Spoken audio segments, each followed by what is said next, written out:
ये मंसूर झील हमारा अन्नदाता है।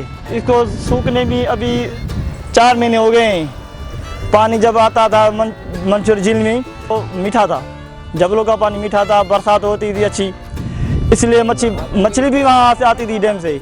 अभी हमारे पास ये है गंदा पानी बच गया है।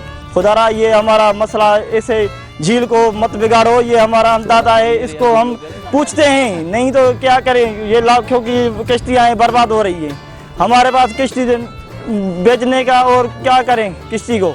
6 किलोमीटर सूख गई है, अभी 6 किलोमीटर सूखे तो हम पानी कहाँ से लाएंगे।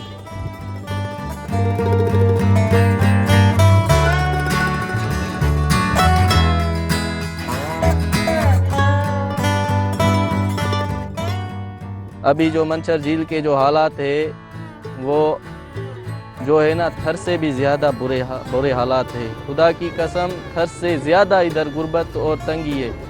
ना पानी है पीने के लिए, ना गैस है, ना तालीम है, ना ही और कुछ यहाँ ज़िंदगी की जो सहूलत है वो मैसर है। अभी हमारे जो भाई आ रहे, जो माहीगिरी करके सुबह जाते 6 बजे, अभी वापस आ रहे तकरीबन 5-6 हुए, ये आ रहे।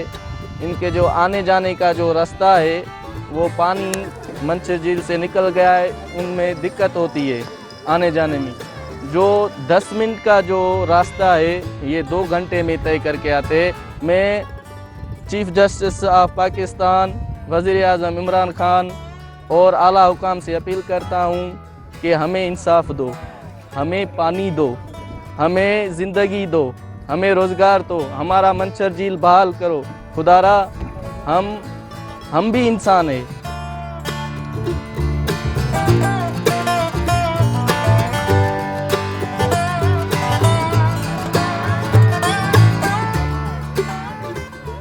बिल्कुल मीठे पानी की एशिया में बड़ी झील थी, उसको लाकर वो ख़राब पानी उधर से लाकर इसको ख़राब किया गया हाथ से। ये हुक्मरानों की वजह से ख़राब हुई है। अगर बारिशों की सीज़न होती है तो पानी इसमें आता रहता है, बारिशों की सीज़न नहीं है तो फिर ये सूख जाती है।